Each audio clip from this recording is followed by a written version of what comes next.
"You're dismissed, Miss Lennox." The words landed in the morning room like a stone dropped into still water. Clara stood beside Lady Marguerite's chair with the book still open in her hands. Page 214. A passage about gardens in winter. And the fire cracked once in the silence that followed. She looked at him. The Duke of Blackwood stood in the doorway with his shoulder braced against the frame, as though the frame were the only thing keeping him vertical. His cravat was loose. His skin had the color of parchment left in rain, not pale so much as leached, as though something essential had been drawn out of him over weeks and weeks, and he had not noticed, or had not cared. His right hand trembled against his thigh. He pressed it flat to stop it. She watched him do it. He knew she watched him do it. That was the problem. 3 months she had been in this house. 3 months reading to his aunt, managing the linens, replacing the dried lavender in the closets because no one else remembered to do it. 3 months watching the Duke of Blackwood move through his own home, like a man walking through a house that had already burned down, and only he could still smell the smoke. She had said something tonight. She had said it quietly, in this room, with the fire low and Lady Marguerite dozing in her chair, and the Duke standing exactly where he stood now, in the doorway, listening to her read, pretending he was not listening. She had closed the book. She had looked at him, and she had said, "That is not strength, Your Grace. That is grief dressed up as authority. And it is killing you." He had gone white. Not angry white, found out white. The white of a man whose locked door has just been opened by someone who did not even need a key. And now, "You're dismissed, Miss Lennox." Clara closed the book. She set it on the side table beside Lady Marguerite's teacup, aligning the spine with the table's edge, because her hands needed something to do that was not shaking. She smoothed her skirt. She folded her hands. She curtsied. And she made it perfect. Back straight, chin level, eyes on his. The kind of curtsy that is not submission, but a sentence with a period at the end. "Your Grace." She walked past him. She did not touch him. The doorway was narrow enough that she caught the smell of him as she passed. Bergamot and something metallic underneath, something wrong, something she had been cataloguing for 6 weeks without naming it. Her shoulder came within an inch of his chest. She did not slow down. Behind her, Lady Marguerite stirred. "Edmund, what has happened? Where is Clara going?" The Duke did not answer. Clara climbed the stairs to her room on the second floor, east wing, counting the steps as she went. 22. She had counted them the first day she arrived, and every day since. 22 steps between the morning room and the place where she slept. And tonight was the last time she would count them. Her room was small and plain. A bed, a washstand, a wardrobe that smelled of cedar, and the lavender sachets she had hung inside it. Her trunk sat in the corner, already half-packed because a companion's trunk is never fully unpacked. You learn that. You learn to keep one foot in the corridor at all times, because the corridor is where you will end up. She sat on the bed. She pressed her palms flat against her knees and breathed, in and out. She was not going to cry. She was not going to cry because the Duke of Blackwood had fired her for saying a true thing, and she had long ago stopped crying about true things. True things did not need her tears. They stood on their own. A knock. The door opened before she could answer, and Lady Marguerite stood in the hallway in her dressing gown, her white hair unpinned and falling around her shoulders like something from a painting. Whistler's mother, if Whistler's mother had been furious. "He is a fool. He is your nephew. The two are not mutually exclusive." Lady Marguerite entered the room and sat in the only chair, a wooden thing with a cracked arm that Clara had never gotten around to reporting. "I will speak to him. In the morning, when he has had his tonic and his temper has—" "Don't. Clara. He is right to dismiss me. I overstepped." She folded a dress, the grey one, the one without mending, and placed it in the trunk. A companion does not diagnose her employer. A companion who sees what you see has a duty. Clara stacked her second dress on top of the first. She did not answer. Lady Marguerite watched her pack in silence for a long moment, then rose, crossed the room, and pressed a dry kiss against Clara's temple. Her lips were papery and warm.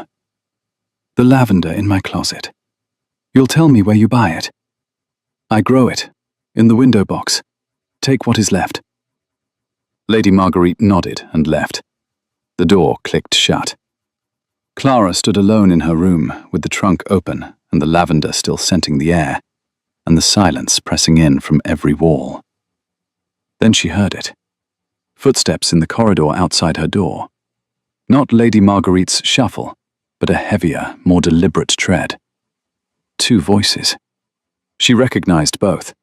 Pemberton, the Duke's valet, and another man whose voice she could not place. They stopped 3 doors from her room, near the linen closet, and she heard Pemberton say, quite clearly, "The dosage has been adjusted. Another 6 weeks should be sufficient. His Grace's condition will continue to decline naturally." A pause. The other voice, low and careful. "And if the physician, Dr. Hargreaves, sees what I tell him to see, he has been seeing it for 7 months." The footsteps resumed. They passed her door. Clara stood motionless beside her open trunk, with a folded dress pressed against her chest, and her father's voice in her head. Her father, who had been a country physician, who had taught her to read a body the way other men read ledgers, who had once sat her down at 12 years old and made her memorize the symptoms of arsenical poisoning because he had lost a patient to it and never forgiven himself. Trembling hands. She had seen them. Metallic breath. She had smelled it. Pallor that progressed week by week, deeper each time, as though something were being drained. And Pemberton, quiet, loyal, impeccable Pemberton, had prepared the Duke's evening tonic every night for as long as she had been in this house. Clara set the dress down. She opened the small leather journal she kept in the bottom of her trunk, not her father's medical texts, but her own observations, the ones she recorded every night by candlelight, because watching was what she did. It was all she had ever done. It was the thing that got her dismissed, and the thing she could not stop doing. She flipped to the most recent pages. 6 weeks of notes. The Duke's declining color, the tremor in his right hand increasing, the patches of rough skin on his wrists that he covered with his cuffs, the way he pressed his palm against his stomach when he thought no one was watching. She had written on the page dated 11 days ago, "Something is wrong with him beyond grief. I do not know what." Now she knew. She closed the journal. She did not finish packing. She sat on the edge of the bed with the journal in her lap and counted the things she knew. 1. The Duke was being poisoned. 2. The man poisoning him had been his most trusted servant for 15 years. 3. She had just been dismissed from the household and had no standing, no proof, and no one who would believe a companion over a valet. 4. She had said, "It is killing you," and she had meant his grief. She had not known how literal she was. She would leave in the morning. She would leave because she had been told to leave, and because staying would alert Pemberton that she had heard. But she would not leave London. She would not leave him. Clara blew out the candle. In the dark, she counted her heartbeats until she lost track, somewhere past 200. And then she slept. Morning came, grey and wet. Clara carried her trunk down the 22 stairs and through the entrance hall, where the butler held the door, and the maid who had first shown her to her room 3 months ago stood in the corridor and did not meet her eyes. The carriage, a hired one, not a Blackwood vehicle, waited in the street. Rain beaded on its roof. Clara climbed in, settled her trunk beside her, and pressed her hand flat against the window as the carriage pulled away. Through the rain-streaked glass, she watched the house shrink. The iron gates, the gravel drive, the morning room window where she had read aloud every afternoon for 91 days. She counted the windows as they disappeared. 14 on the front face. She had counted them on her first day too. The boarding house near Cheapside cost 3 shillings a week, paid in advance. Her room was on the 3rd floor, narrow as a coffin, with a window that faced east toward the dome of St. Paul's. The sheets smelled of soap and someone else's sleep. She unpacked only what she needed: her journal, her father's medical texts, a change of clothes. The rest stayed in the trunk. She opened her father's copy of Orfila's treatise on poisons and found the chapter on arsenic. She read it twice, cross-referencing against her journal notes. Chronic arsenical poisoning, progressive peripheral neuropathy, gastrointestinal distress, changes in skin pigmentation, Mace's lines on the fingernails. She stopped. The white lines. She had seen white horizontal lines on the Duke's fingernails 3 weeks ago when he reached across the breakfast table for the salt. She had noticed them. She had written them down. She had not understood what they meant. She understood now. The first apothecary on Fleet Street knew nothing. The second, on Ludgate Hill, was nervous and unhelpful. The third, a narrow, cluttered shop off Paternoster Row with jars of dried herbs crowding every surface, and a proprietor who squinted at her over half-moon spectacles, recognized her description immediately. Fowler's solution, regular purchases, a man of about 50, well-dressed, very particular about the concentration. The apothecary leaned forward. His breath smelled of peppermint and tobacco. Why do you ask? I am assisting a physician. Which physician? A careful one. He studied her. She held his gaze. She was good at holding gazes. It was one of her few marketable skills. And after a moment, he shrugged and pulled a ledger from beneath the counter. His finger traced the entries. Here, monthly purchases for 7 months. The buyer gives his name as Porter. Not Pemberton. Porter. But the description matched. Tall, thin, grey-haired, a scar across the back of his left hand. Clara had noticed that scar. She noticed everything. It was her curse and her single inheritance. How much does he purchase each time? The apothecary told her. Clara did the arithmetic in her head. Her father had taught her dosing calculations before he taught her to ride a horse, and felt the floor tilt beneath her feet. At the current rate of purchase, the dose was increasing. 7 months ago, it would have been subtle. Now it was accelerating. She bought a small bottle of Fowler's solution for reference, paid from her dwindling savings, and stepped out into the rain. She stood on Paternoster Row, with the bottle in her pocket and the rain soaking through her bonnet, and counted the weeks. 6 to 8 at the current dosage, if Pemberton maintained the acceleration. 6 to 8 weeks until the Duke of Blackwood died in his own house, attended by his own physician, mourned by his own aunt, and no one would call it anything but natural decline. Unless she stopped it. The first Blackwood carriage arrived on her 3rd day at the boarding house. She saw it from her window, the crest on the door, the matched greys, the footman in Blackwood livery climbing down with a letter in his gloved hand. She watched him enter the building. She heard his boots on the stairs. The knock came. Clara opened the door. Miss Lennox?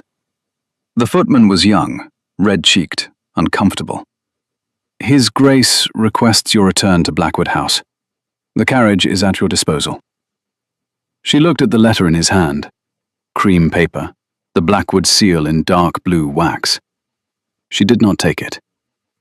Please tell His Grace that I am settled. Miss, His Grace was quite... I am settled. She closed the door. She pressed her back against it and listened to the footman's boots retreat down the stairs, the carriage door closing, the horses pulling away on the wet cobblestones. She counted the hoofbeats until they faded. 1 carriage. She spent the next 2 days at the records office at St. Clement Danes, searching parish registers, poor law records, and estate transfers. Her hands were black with ink by the end of each day, and the archivist, a thin man with an enormous moustache and a deep suspicion of women who could read Latin, watched her with increasing unease. On the 2nd day, she found it. Pemberton was not Pemberton. His name was Samuel Price, born in Marston, baptized at St. Andrews, the son of Thomas Price, a tenant farmer on the Blackwood estate. In 1806, the old Duke of Blackwood, the current Duke's father, had enclosed the common lands at Marston. 23 families evicted. Thomas Price had petitioned the court, lost, appealed, lost again, and died in the Whitechapel workhouse in 1809. His wife followed 6 months later. Samuel Price, aged 17, had disappeared from the records entirely, until a man named Pemberton appeared in the domestic service registers in 1811, with impeccable references that Clara now suspected were forged, and entered the employment of the Blackwood household. 15 years. 15 years of pressing clothes and drawing baths and preparing evening tonics. 15 years of patience. And now the patience was ending. Clara closed the register. She sat in the records office, with the dust motes turning in the afternoon light, and felt the shape of the thing she was fighting. Not a villain, but a wound. A man whose family had been destroyed, who had spent 15 years becoming indispensable to the son of the man who destroyed them, and who was now, slowly, methodically, without pleasure, collecting a debt that was owed. It did not make it right, but it made it comprehensible. And comprehensible things, her father had taught her, were the most dangerous of all, because you could almost talk yourself into forgiving them. She went to Dr. Hargreaves the following morning. His surgery on Wimpole Street smelled of carbolic acid and old upholstery, and the particular staleness of a room where the windows have not been opened in years, because the man who occupies it has decided the air outside has nothing to offer him. Clara sat across from his desk, with her hands folded and her evidence arranged in her mind like instruments on a surgical tray. Symptoms, timeline, chemical compound, motive, and presented her case with the clinical precision her father had taught her. Hargreaves listened from behind a fortress of medical journals and prescription pads. He was a large man, with heavy-lidded eyes, and the particular manner of someone who has spent 3 decades being right and has lost the capacity to imagine being wrong. Miss Lennox. He said her name the way one says the name of a condition that is beneath diagnosis. You are suggesting that a valet who has served the Blackwood household for 15 years is administering poison to his employer. I am not suggesting it. I am describing it. Progressive peripheral neuropathy, Maze's lines on the fingernails, gastrointestinal distress with metallic residue on the breath. These are the textbook presentation of chronic arsenical exposure, and the timeline corresponds precisely with Pemberton's "You are a companion." He did not raise his voice. He lowered it, which was worse. Not a medical man. My father was a physician. Your father was a country doctor who treated farmers and their livestock. I've been the Blackwood family physician for 22 years. His hand moved a prescription pad half an inch to the left, a small, proprietary adjustment, the gesture of a man straightening the walls of his kingdom. His Grace is suffering from nervous exhaustion, compounded by the burdens of his estate, which is a condition I see frequently among the aristocracy, and which responds to rest and a restorative tonic. A tonic prepared by the man I am describing. A tonic I myself prescribed. His voice hardened. The heavy lids dropped another fraction. Miss Lennox, I will be direct. You have been dismissed from the household. You are, I gather, distressed by this. I understand that attachment to one's employer can sometimes produce. I am not attached. The lie sat in her mouth like a stone. I am observant. There is a difference. Is there? It was not a question. She left. The door closed behind her with the solid, well-oiled click of a practice that charged 2 guineas per consultation and did not entertain theories from country physicians' daughters. Clara stood on Wimpole Street in the thin March sunshine and pressed her palms against her skirt and felt the particular loneliness of being right in a city that had decided she was not worth listening to. The physician would not help. The authorities would not listen without physical proof. And the only person who could give her access to that proof was a 73-year-old woman who had already lost too many people she loved. 3 more Blackwood carriages came over the next 4 days.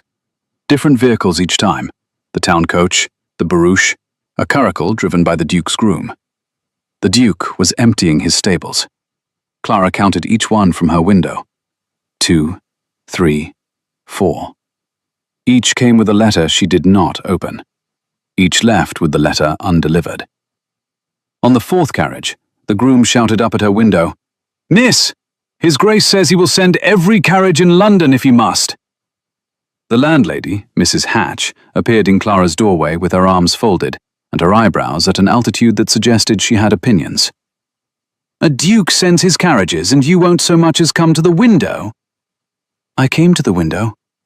"You know what I mean." Clara pressed her hand flat against the glass. Below, the groom was circling the curricle in the narrow street, the horses tossing their heads in the February drizzle. "I cannot go back yet." "Yet." Mrs. Hatch caught the word. "Then you will go back." Clara did not answer. She watched the curricle pull away and counted. 4 carriages. 4 refusals. She wondered if he was angry, or confused, or simply stubborn. And she knew the answer was all 3. And she knew that none of it mattered, because Pemberton was in that house, and every evening he prepared a tonic, and every evening the Duke drank it, and every evening the distance between alive and dead narrowed by another degree. She could not tell him. If she went back and told him, he would confront Pemberton. Pemberton would deny it. The Duke, who had trusted his valet for 15 years, would believe the denial. Because people believe what they have believed, and 15 years outweighs 3 months. And then Pemberton would know she knew, and the slow, careful dosing would become something faster and less survivable. She had to prove it first. She had to prove it beyond what a dismissed companion's word could carry. Clara visited Lady Marguerite on a Tuesday, entering through the servants' door, while Pemberton accompanied the Duke to his solicitor. The aunt was in the morning room, Clara's morning room, the room where she had read aloud for 91 days, the room where she had been dismissed. It looked different. The fire was unlit. Her book, the one she had been reading to Lady Marguerite, sat on the side table where she had left it, open to page 214. No one had moved it. No one had closed it. The page would be foxed by now, exposed to the air for over a week. "He won't let the maid touch it," Lady Marguerite said. She was wrapped in a shawl, smaller than Clara remembered, as though the house were compressing her. "He came in the morning after you left, and told her to leave everything as it was." Clara picked up the book. She closed it gently, smoothing the exposed page with her thumb. The paper was soft and slightly buckled. She set it on the shelf. "How is he?" "Worse. He does not eat. His hands shake so badly he cannot hold a pen. Yesterday he fell on the stairs." Lady Marguerite's voice was thin and precise. The voice of a woman who has decided that precision is the last weapon available to her. "Clara, what is happening to my nephew?" Clara sat in her old chair. It still held the shape of her, the cushion indented where she sat every afternoon, and told Lady Marguerite everything. The tonic, the Fowler's solution, the apothecary records, Pemberton's real name, the workhouse, the revenge that had been 15 years in the making. Lady Marguerite listened without interrupting. When Clara finished, the aunt's hands were gripping the arms of her chair with a force that whitened the knuckles. "You are certain?" "I am certain." "And you stayed away, you refused his carriages, to protect him." "If Pemberton discovers I know, he will accelerate the dose. The Duke could be dead in days instead of weeks." Lady Marguerite looked at her for a long time. Her eyes were pale blue and very clear, the eyes of a woman who had lived 73 years and lost most of the people she loved and was not willing to lose one more. "What do you need?" "I need proof that will hold in front of a magistrate. The chemist's analysis of the tonic itself.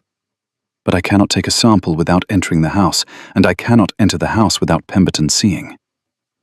"You can if I invite you for tea." Thursday. Clara returned to Blackwood House through the front door for the first time since her dismissal. She wore her better dress, the brown one, unmended, and carried nothing but a small glass vial in her pocket, wrapped in a handkerchief. The butler showed her to the morning room. Lady Marguerite was there. The fire was lit. Clara noticed this immediately because it had not been lit on her last visit. Someone had ordered it lit today. She was pouring tea when she heard him. Footsteps in the corridor, slower than she remembered. The particular uneven rhythm of a man compensating for weakness by placing each foot with deliberate care. He appeared in the doorway. Her doorway. The one he had stood in when he dismissed her. And stopped. He was worse. She had known he would be worse, but knowing and seeing were different countries, and she was not prepared for the distance between them. His face had thinned until the bones showed beneath the skin, like the frame of a house through weathered clapboard. His color was grey. His right hand, the one that trembled, was hidden behind his back. He wore a coat that no longer fit him. The shoulders gaped. The collar stood away from his neck like a door left ajar. "Miss Lennox." His voice was hoarse. He had not been sleeping. Of course he had not been sleeping. Insomnia was one of the later symptoms. "Your Grace." Silence. Lady Marguerite looked from one to the other and poured a third cup of tea with the serenity of a woman executing a plan. "I invited Clara for tea, Edmund. Sit down." He did not sit. He stood in the doorway and looked at Clara with an expression she could not classify. Not anger exactly, not relief exactly. Something between the two that had no name she knew.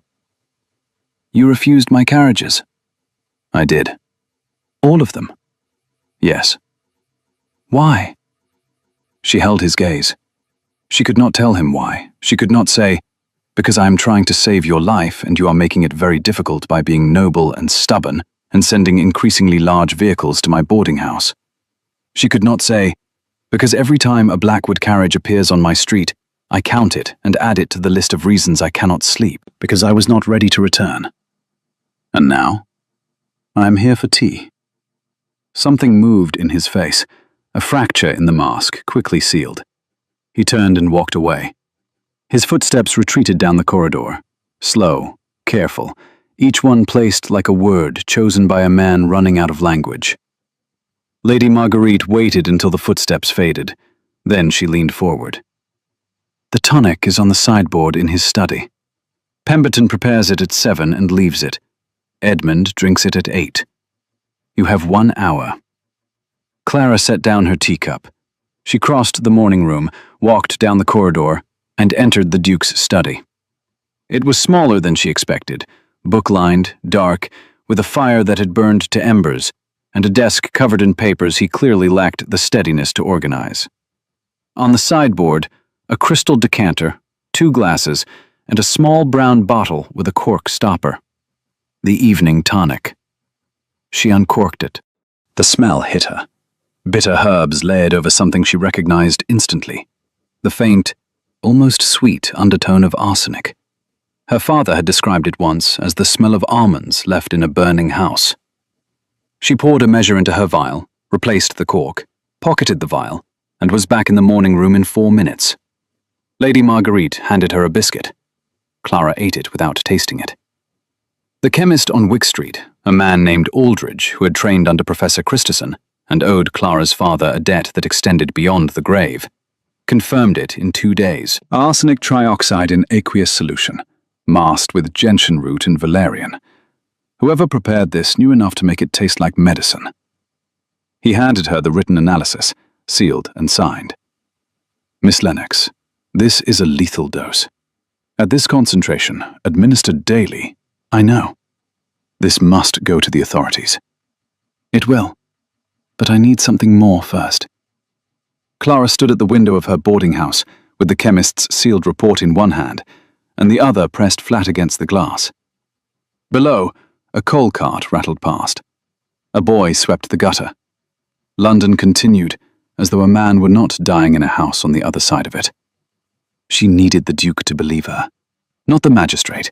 The magistrate would follow the evidence. But the Duke would need to believe that the man who had dressed him and shaved him and mixed his tonic for 15 years was the man who was killing him. A chemist's report would not do that. She needed Pemberton in a room where his mask would crack. She needed the Duke to see his face when it did. She came back the next day. Lady Marguerite declared that Clara would stay for the afternoon. My eyes are tired. You will read to me. Chapter 12. We stopped at the garden scene, if I recall.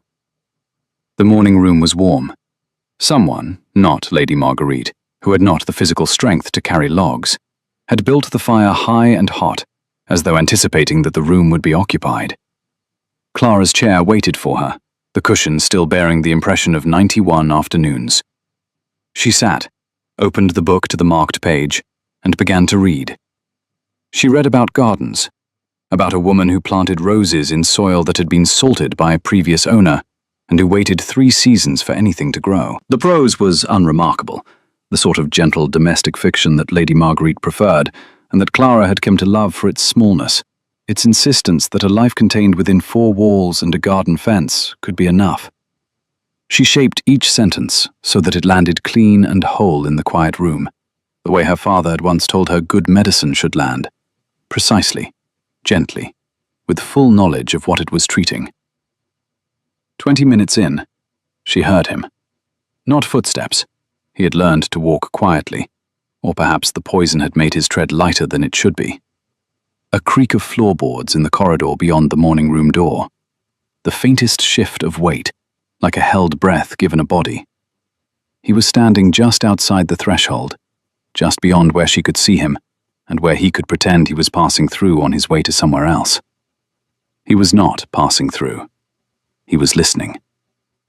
Clara kept reading. She did not raise her voice or slow her pace. She did not perform. She read the way she always read, with precision and warmth, and the particular quality of attention that makes a listener feel the words are being offered, not recited. She read about the woman in the garden, about the salt in the soil, about the 3rd spring, when a single green shoot broke through, and the woman knelt in the dirt and pressed her hand against the earth and wept, not from sadness, but from the specific exhaustion of patience rewarded. The floorboards in the corridor did not creak again.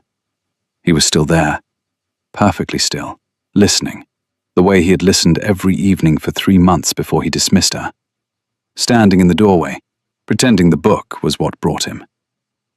Lady Marguerite's eyes were closed. Her breathing had slowed to the rhythm of sleep. Clara continued reading for another 10 minutes. For him, not for the art. And when she closed the book, she sat in the silence and felt the shape of what this room could be if the poison were gone, and the grief were named, and the man in the corridor allowed himself to walk through the door instead of standing on its other side. A fire, a book, a woman reading and a man listening, and the quiet that exists between 2 people who have stopped pretending they do not need each other. She heard him leave. His footsteps retreated toward the stairs, slow, careful. The steps of a man who did not want to be heard leaving, because leaving would confirm he had been there, and being there would confirm something neither of them had said. Clara pressed her hand against the warm cover of the book, and did not move for a long time. She came back the day after that, and the day after that.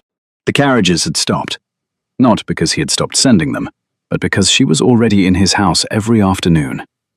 She counted the total. 7 carriages sent, 7 refused, and then the refusals had become irrelevant because she was walking through his front door of her own volition, and the front door, it turned out, was more devastating than any carriage. On the 3rd day of her visits, she passed him in the upstairs corridor. He was coming from his bedroom. He stumbled.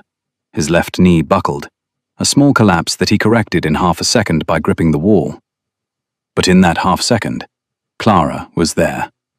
Her hand closed around his forearm. She felt the bone through the fabric. Too much bone, not enough flesh. And she held on. He looked down at her hand. She looked up at his face. Neither of them moved. "Your pulse is elevated," she said. "You can feel my pulse through my coat." "Yes." His hand came up and covered hers. His palm was hot. Feverish, she noted, another symptom. And rough, and it pressed her fingers against his arm with a gentleness that contradicted every rigid line of his body. "You are not what I expected, Miss Lennox. You expected a companion. I expected someone who would leave when told to leave. I did leave. You are standing in my corridor." I came back. His thumb moved once across her knuckles. Just once. A stroke so slight it could have been involuntary. She counted the contact. 3 seconds. Then she released his arm and stepped back, and the corridor was a corridor again, and not the charged, narrow space between two people who had not yet named what they were. Do not drink the tonic tonight, Your Grace. He frowned. You said that before. Why? Because I am asking you. That is not a reason. It is the only one I can give you today. She turned and walked away. She counted her steps. She did not look back. If she looked back, she would tell him everything, and telling him everything would kill him. Pemberton found her in the morning room on the 4th day. Lady Marguerite had gone to rest. Clara was alone, shelving a book, when his shadow fell across the doorway. Miss Lennox. She turned. He stood with his hands clasped behind his back and his head slightly tilted. The posture of a man who has been a servant so long that deference is no longer a choice, but a shape his body assumes without instruction. His face was composed. His eyes were not. Mr. Pemberton. I understand you have been visiting frequently. Lady Marguerite enjoys the company. Indeed. He stepped into the room. He moved the way he did everything, quietly, precisely, without wasted motion. I also understand you have been making inquiries at certain establishments regarding certain purchases. Clara did not step back. She set the book on the shelf and faced him with her hands at her sides and her weight evenly distributed and her breathing controlled. Because controlling her breathing was the first thing she did when she was afraid, and the last thing she would let anyone see. That is not concern, Mr. Pemberton. That is surveillance. Something flickered in his expression. Surprise, perhaps, at being named so precisely. I am concerned, he said. A dismissed companion, lingering near the household, making strange inquiries at apothecaries. It could be misinterpreted. People might think you bore His Grace a grudge. People might. People might think you were the one causing his decline. There it was, the threat, delivered in the same measured tone he used to announce dinner. Clara felt it land, felt the shape of what he was saying. If you speak, I will say it was you. The dismissed companion with the grudge and the medical knowledge and the access. She looked at him. She looked at him the way she looked at everyone, directly, completely, without the softening that most people applied to hard truths. That is not loyalty, Mr. Pemberton. She used his chosen name deliberately. That is grief, dressed up as justice. He went still. Your father deserved better than what the old Duke did to him. Thomas Price was a good man, who worked land that was taken from him by a system that valued enclosure over humanity. He died in a workhouse, and your mother died 6 months after him, and you were 17 years old and alone. And you have spent every day since then becoming someone else so that you could stand in this house and take back what was taken from you. Pemberton's composure cracked. Not dramatically, a hairline fracture, visible only if you were looking for it. His jaw tightened. His clasped hands shifted behind his back. But this man, Clara said, is not his father. Edmund Blackwood has never enclosed a common, never evicted a tenant, never sent a family to the workhouse. He is a man who inherited a title and a guilt that was not his, and a house he does not know how to save. And you are killing him for a crime he did not commit. Silence. The fire popped. A log shifted, sending a spray of sparks up the chimney. You are very observant, Miss Lennox. Yes. And very alone in your observations. A dismissed companion, a theory about arsenic, a dead father who was a country physician. He stepped closer. His voice dropped. Who will believe you? That depends on the evidence. Evidence can be complicated. A tonic bottle can be moved. Records can be disputed. And a young woman with no position, no family, and no patron can be made to disappear from the edges of a story very easily. He left. His footsteps were silent on the carpet. 15 years of learning how to move through this house without being heard. Clara stood in the morning room and breathed. Her hands were shaking. She pressed them flat against the bookshelf and counted the spines until the shaking stopped. 14 books on the middle shelf. She had counted them before. She had counted everything in this room. It was the room where she had been happiest, and the room where she had been dismissed. And it was the room where she would end this. She did not go back to Blackwood House the next day, or the day after. She stayed in her boarding house room on Cheapside and spread her evidence across the narrow bed. The chemist's sealed report, her transcription of the apothecary records, the parish register entries, her own journal notes, and built her case the way her father had taught her to build a diagnosis. Symptom by symptom, each one confirmed before proceeding to the next. On the first day, a Blackwood carriage appeared on her street. On the second day, 2 more. On the third day, a rider in Blackwood livery knocked on her door and told her, breathing hard, that His Grace had not slept in 2 nights and would she please come back. She counted. 7 carriages before her visits, 3 more after Pemberton's threat. 10. And she knew, with the certainty of a woman who had catalogued every symptom of a man's dying, that if she did not act tonight, there would be more carriages tomorrow, and the day after, and the day after that, and eventually the carriages would stop, because there would be no one left to send them.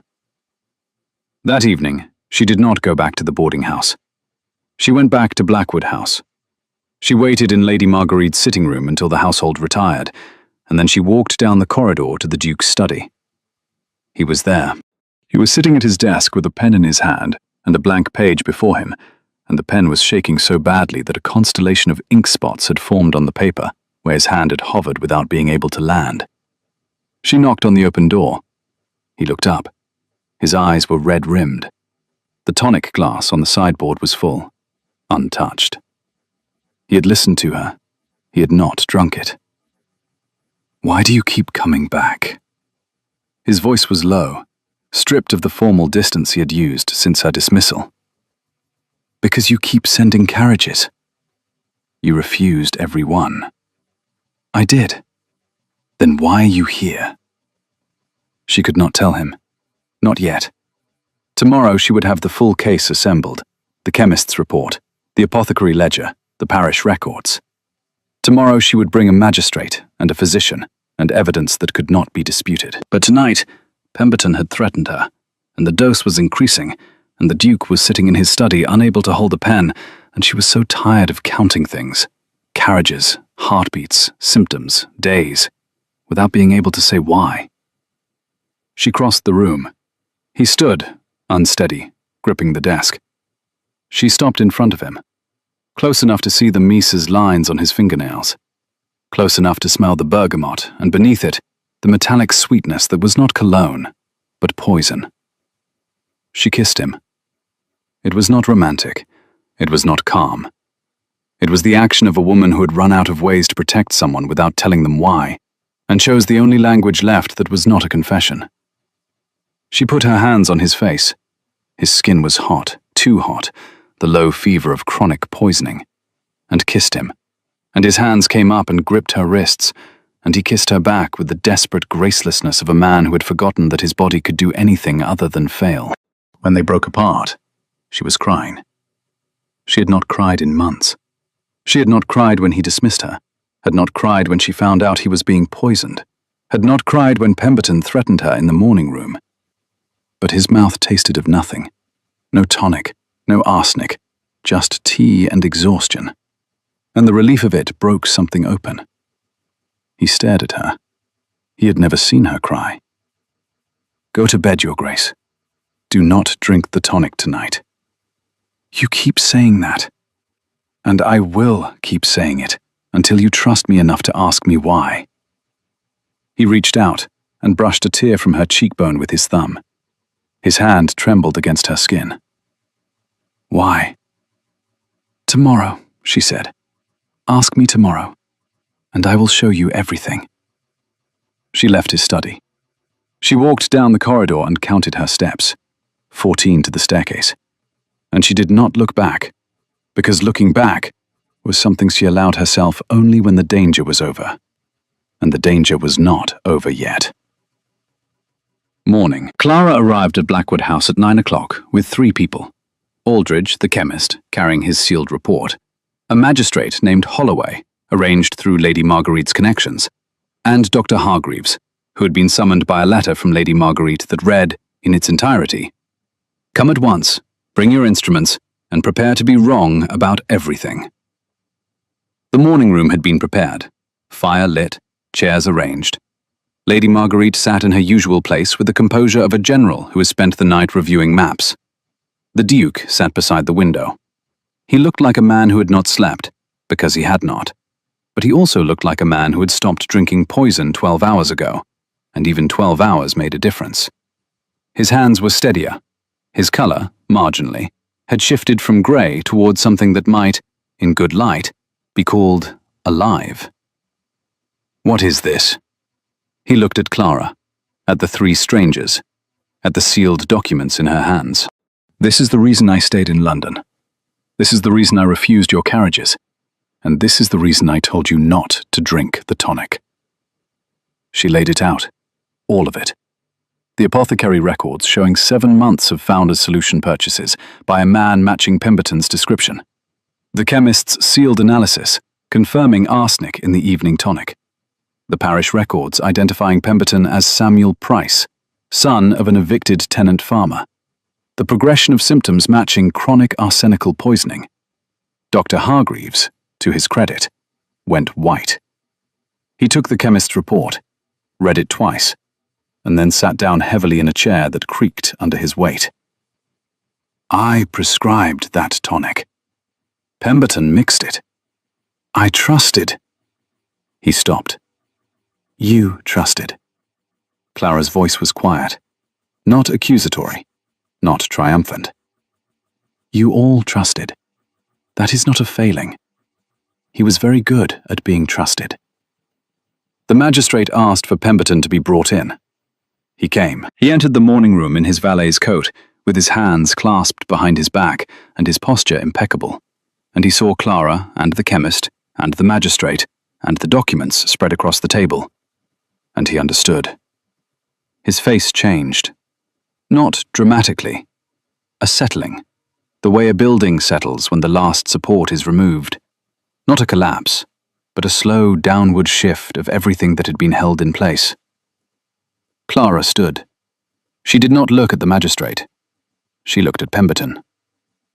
"Your name is Samuel Price. You were born in Marston. Your father was Thomas Price, a tenant farmer who worked the eastern fields of the Blackwood estate for 22 years. In 1806, the old Duke enclosed the common lands. Your father lost his tenancy. He petitioned and was denied. He entered the Whitechapel workhouse in 1808. He died there in 1809. Your mother died 6 months later." Pemberton said nothing. His jaw was set. His eyes were fixed on a point above Clara's head, as though he were looking at something she could not see. "You entered service under a false name in 1811. You spent 15 years earning the trust of this household, and 7 months ago, you began administering arsenic in the evening tonic." Still nothing. "You are not evil, Mr. Price." She used his real name. "You are in pain. You have been in pain for 20 years, and you found a way to make the pain mean something. But this is not justice. This is not even revenge. This is a man dying for something his father did, and you know that he is not his father." Pemberton's composure broke. It was not the hairline fracture she had seen before. It was the whole surface giving way. His shoulders dropped. His hands came out from behind his back and hung at his sides, and his face, which had been a mask of practiced deference for 15 years, became the face of a man who had been carrying something too heavy for too long, and had just been told he could set it down. "He enclosed the common," Pemberton said. His voice cracked. 23 families. My mother walked 9 miles to the workhouse with my sister on her back, and my sister died on the road. My father dug the grave with his own hands because the parish would not pay for a burial. The room was silent. "I know," Clara said. "I read the records. Every one." "Then you know what was owed." "I know what was owed. And I know this man did not owe it." Pemberton looked at the Duke for the first time. The Duke looked back. His face was unreadable. Not cold, not angry. Something deeper than both. Something that lives in the place where inherited guilt and personal innocence collide, and neither one knows how to speak. "My father was a monster," the Duke said quietly. "I have known it since I was 12 years old. I have spent my life trying to be something other than what he was. And I have been failing." "You have not been failing," Clara said. She said it to both of them. "You have both been fighting the same ghost. You have both lost." The magistrate cleared his throat. The legal process was not interested in ghosts. The Duke rose from his chair. He crossed the room to where Pemberton stood, to where Samuel Price stood, and stopped in front of him, close enough to see the scar on the back of his hand, close enough to see the man behind 15 years of impeccable service. "You're dismissed, Mr. Price." The words landed differently this time. When the Duke had said them to Clara, they had been a wall thrown up in panic. When he said them to Pemberton, they were a door being closed with terrible, quiet precision. The same 2 words, a different ending. Pemberton was escorted out. He went quietly, as he did everything, without resistance, without noise, without the drama that Clara suspected he had never once permitted himself in 20 years of grief. At the door, he turned. "The lavender," he said to Clara. "In the linen closets. I noticed it the week you arrived. My mother grew lavender." Then he was gone. The morning room emptied. The magistrate left with his notes. The chemist left with his report. Dr. Hargreaves left with his humiliation and a new prescription that did not contain arsenic. Lady Marguerite left with the measured tread of a woman who has saved her nephew's life and intends to take a nap about it. Clara and the Duke remained. The fire was burning well. The book she had been reading to Lady Marguerite was on the shelf where she had placed it days ago. Closed now, the foxed page smoothed, the spine aligned with its neighbors. The morning room was warm. Clara stood beside the fireplace, and the Duke stood beside the window, and the distance between them was 8 feet, and 15 days of carriages she had not boarded, and truths she had not spoken. "How many carriages did I send?" 10. He looked at her. "You counted?"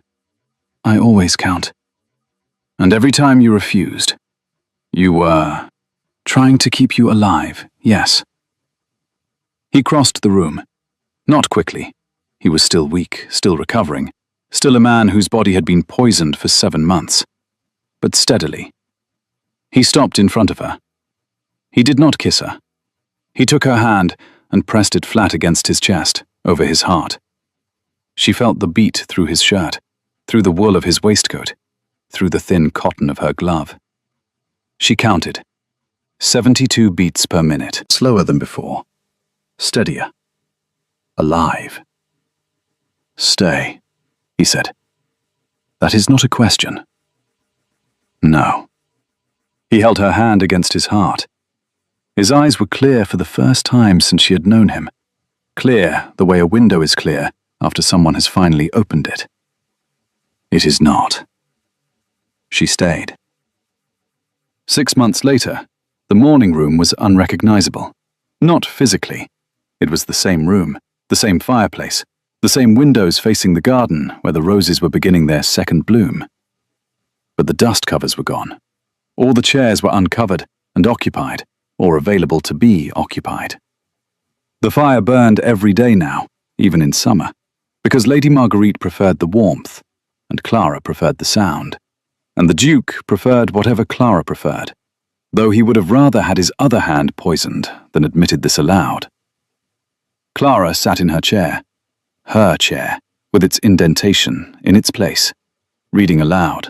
Not to Lady Marguerite, who was asleep in her corner with a shawl over her knees and a cup of tea going cold on the table beside her. She was reading to the Duke, who sat across from her with his legs stretched toward the fire, and colour in his face, and weight on his frame, and his right hand resting on the arm of the chair without trembling. She had married him in April. The ceremony was brief. 12 minutes, she had counted. And afterward they had walked home through the garden, while Lady Marguerite threw dried lavender instead of rice, because, she said, rice was for people who lacked imagination. Now Clara turned a page, and the Duke reached across the space between their chairs and placed his hand over hers on the book. She stopped reading. "You never told me," he said. "Told you what?" "The night you kissed me, in the study. Why were you crying?"